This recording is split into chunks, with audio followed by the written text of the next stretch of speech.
and welcome to West Wickham, where my first real winter walk of the season begins, a suburban London adventure. This is the penultimate stop on the railway to Hayes. This might one day form part of the Bakerloo line, and I have used this station once before. I got off the 194 bus and I ran for the train, but I don't remember where I was coming from. This is the only stop on this line where I don't have a station sign photo. I've got over 100, I think, that I'm missing, and I'm going to try and spend this winter in London getting as many as I'm missing. And even when we start doing the outer London rural adventures in the spring, I might spend a month or so visiting stations and doing walks in areas that I have been to before, just to get them photos before I progress visiting new stations. But we don't have to worry about that now. Let's head off on our walk today. I did wonder on the way down here, if there's a West Wickham, why is there no actual Wickham or an East Wickham? But then there is, all the way on the other side of southeast London. And I discovered after a quick bit of online research that both places were originally called Wickham, but then they got the West and East prefix to differentiate them all the way back in the 13th century. My first destination today is Spring Park, that the London Loop orbital path also passes through. It's near the beginning of section 4, which begins just somewhere over there around the Hayes and Coney Hall area. You pass over the Meridian line in a recreation ground to start off with, so it's nice to revisit this part almost 7 years later at the beginning of my walk. I don't remember there being an adventure golf place here though. This could be new. So the London Loop passes from Spring Park into the brilliantly named Three Halfpenny Wood. But the name of Spring Park suggests to me that there are indeed springs in the area. I've got evidence to support that, as this is the source of the River Beck, Beckenham's principal river. Now, I walked the entire length of the River Beck in 2022. It's historically the border between Surrey and Kent. It flows from here to meet the Chaffinch Brook, where they both become the Pool River, which then flows into the River Ravensbourne, before finally reaching the Thames at Deptford. And I remember standing on the footpath just over there, it's a little off of the London Loop, because I knew the source was around here at some point. And so I brought out the map on my phone, because it is labelled on Google Maps, and just as I did that I heard a little trickling of water and went off of the path to investigate, and there it was. So as I said, there is quite the network of rivers in South London.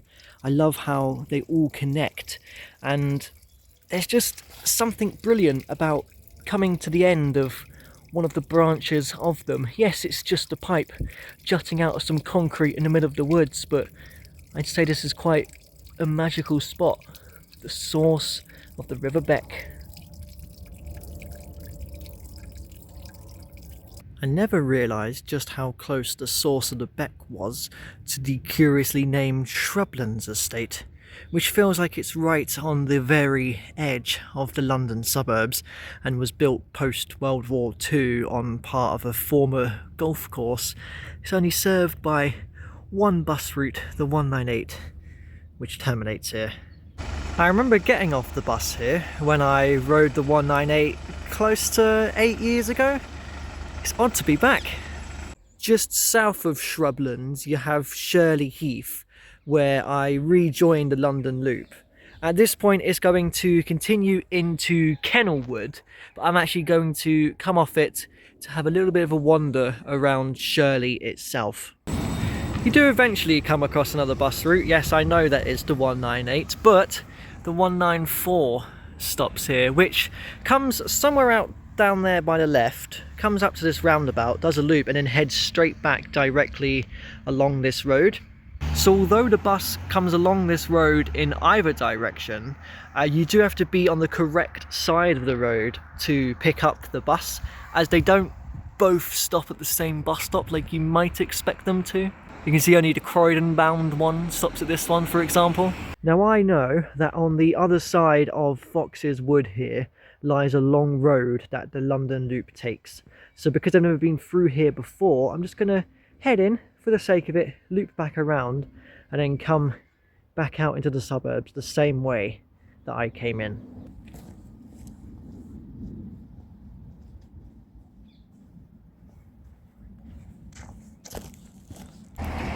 I love when in the suburbs like this, you've just got tiny little patches of woodland from a time gone by. It's just temple copse. It's just little pieces of greenery that allows local residents to get closer to nature or give them a space to walk their dog. This is the only entrance in and out of this tiny little patch, but I like it nonetheless. Another such location is Miller's Pond. This and the nearby Spring Park Wood I remember visiting when I did my River Beck walk. I came off of the footpath specifically to come and have a look at it. I have just discovered why I've used West Wickham station before. This is the terminus of the 356 bus route in Shirley, which is a rather cut-off part of London. There's no railways around here, you only have buses, which means after I rode the route I would have caught 194, I can see one peeking out over there, to West Wickham station to get home. That's why, I remember now. It took some time, but I remember. So I've now made it to what is really the main destination of today and what inspired this walk in the first place. The Beckenham Museum of the Mind in the grounds of Beckenham Royal Hospital. Oh, and there's a cat to greet me. Oh, hello. Oh, you're very excitable. So I have come into the museum because it is free to enter. Opened in 2015. Oh, is that like an old cell door? Oh, it's just come from St Bernard's Hospital in Ealing. I remember that being an asylum as well. So its history dates back to 1247, when it was a priory for the St Mary of Bethlehem, which is now the site of London Liverpool Street Station. It first became a psychiatric hospital in 1403 and is believed to be the oldest asylum in the country. It was designated as a royal hospital by King Henry VIII.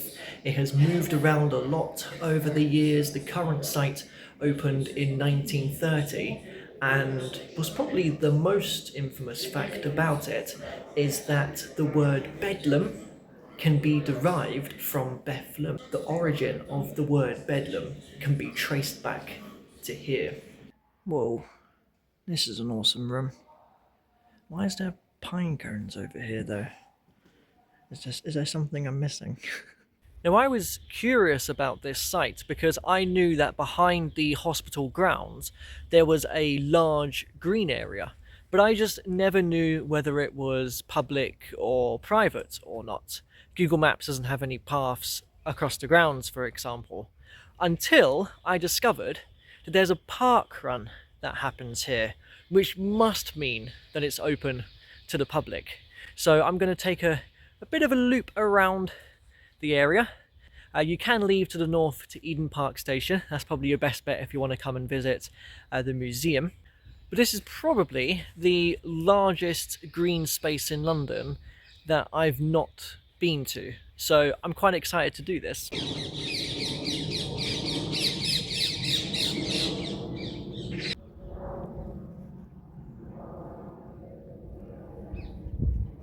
I'm surprised with just how rural this feels.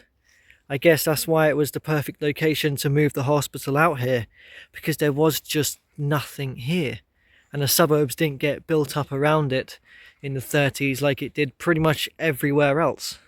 I knew that there were sports grounds in here, so I was under the assumption that it would feel more just like a recreation ground or some sort, but it's not.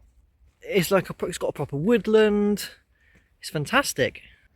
I saw this structure and wondered what this was, and I realised it's passing over a little stream, which I think might be a branch of the Chaffinch Brook.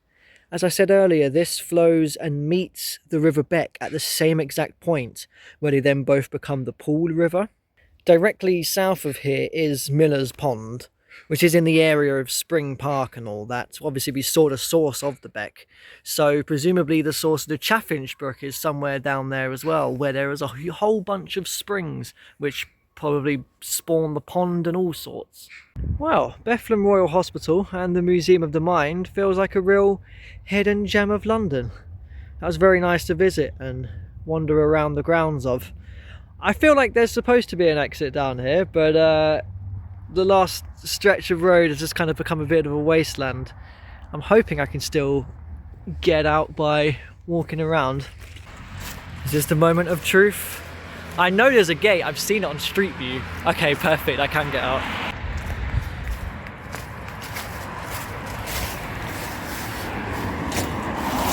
Is that stuck? How is that stuck?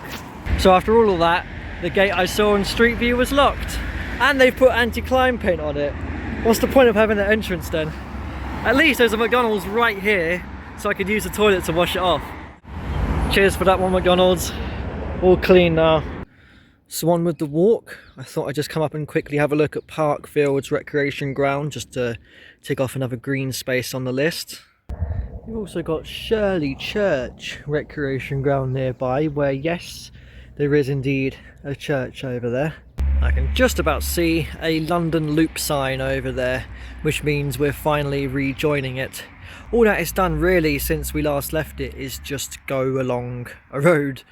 We've just done a much twistier path, because that's what you have to do if you want to discover as much as possible around an area. But this section of the London Loop takes us along a lovely leaf-covered path. I've just been hit with a wave of nostalgia. I can't believe how well I remember that small section of London Loop that I just walked. Though saying that, I don't remember if this was open back then, the Sandrock. So it was only a brief reunion with the London Loop, because that heads up in that direction towards Addington Hills, which has a nice viewpoint of Croydon and London. I would like to go back there again one day, but I'm instead just going to head straight down this road. It feels like a relatively normal road, but then you turn the corner and see that. Wow. I love there's a windmill here that is just tucked into the suburbs. This feels like another hidden secret of London almost. So we've missed the open days for the year, it seems. This isn't the original Shirley windmill. That dated from 1809 but unfortunately burnt down. This one dates from 1854, which is still really old. Quite impressive. I love these structures. They feel like a bit of a rarity in London, but there are a few if you know where to look. It's almost a shame the London Loop misses this out. Oh, nice one. I can spot the Crystal Palace transmitter tower down there, but I'm instead heading off down Oaks Lane. This takes me right across a golf course that eventually leads through to Lloyd Park, which is a huge site. It even warrants a tram stop to be named after it. I've been here a couple of times before. I know from previous experiences that it can be rather muddy, but the route I've taken has been quite good. There's actually been quite a few rural elements to today's walk, which has been nice, because I thought I'd be doing a lot of urban adventures now that the winter months are upon us. Oh, I wish I had a tennis ball on me or something. I forgot Lloyd Park had this. Frisbee golf rings. Oh, there's a can. Can I throw a can? Oh, there's ladybirds. Oh, there's a whole nest of them on it. Okay, we'll leave them there. Oh, and broken glass. Okay, let's not throw anything. Let's not throw them then. This is a spot I remember from Lloyd Park. There's a bit of a play area right down in the valley. That's going to be quite treacherous to walk down. I think I'll avoid that. Oh, I see a yellow gate. There we go. I can get out this way. Oh, interesting. Leaving Lloyd Park, I thought I would have a path over the tram tracks, but at this stage it's using the alignment of an old railway, so I guess this is an original kind of railway bridge. I've come up to have a look anyways because the trams take a significant curve to call at Lloyd Park and run down towards Addington, whereas the original railway line would have carried on straight here to reach Selsdon.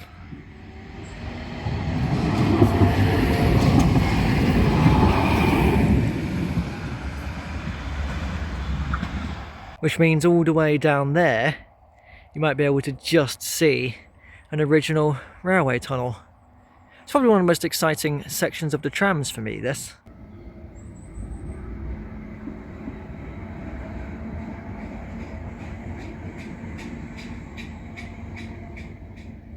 Quite a steep climb up into my last park of the day, but that's fitting when I tell you the name is Park Hill Park. Very creative, but it does have a magnificent old water tower here. It was mostly covered in scaffolding last time I saw it, so it's good to see it exposed this time, especially with the evening sun casting its glow on it.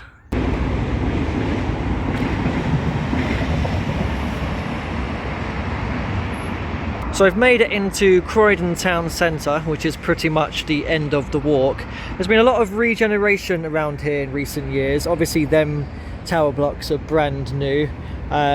Rather nice old Fairfield Halls building has even undergone refurbishment in recent years.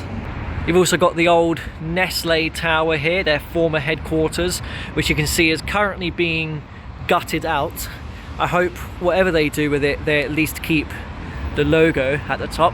And then I can't take this subway, can I? No, they've blocked it off. Right, I got across the road. Once across, you enter Queen's Gardens, which is actually the site of an old station. This has actually been done up in recent years as well, and this wall here is all that remains of the former Central Croydon station. Is it Central Croydon or is it Croydon Central? This was just a tiny little branch line off of the nearby East Croydon station, so I can kind of understand why it no longer exists. It doesn't feel that necessary. Queen's Gardens sits next to a beautiful old town hall, which would have sat opposite some rather grim underpass parades, which they knocked down a few years ago, but nothing's really become of the site since.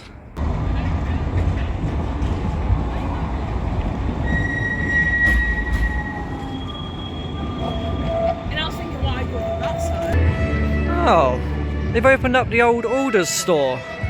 That's been closed for years. The upstairs still seem empty though.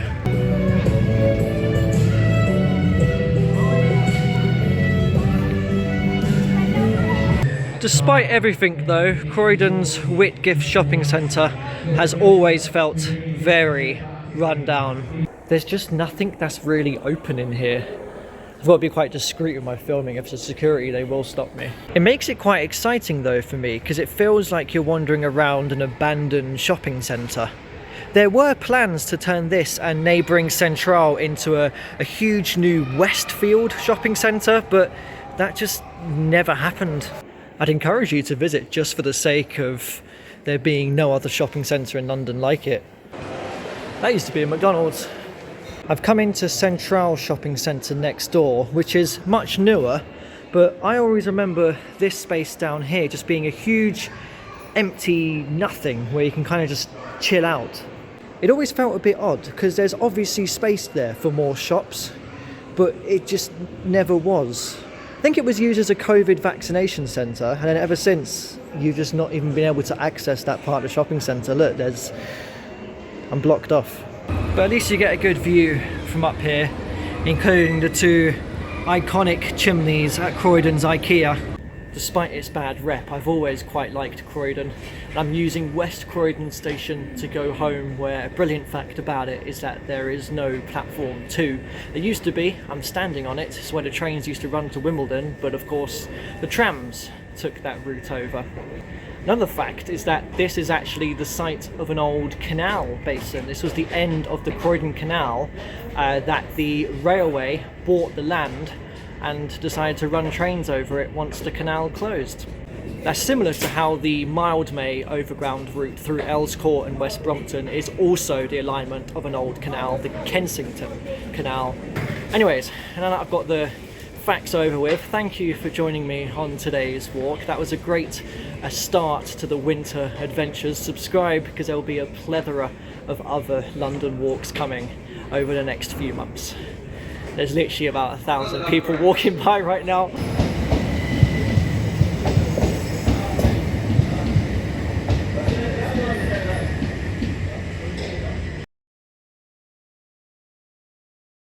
Oh yeah, how can I do a tour of Croydon and not even mention the iconic Purple Tower? That was pretty much the first skyscraper here. Now Croydon's just dominated by them.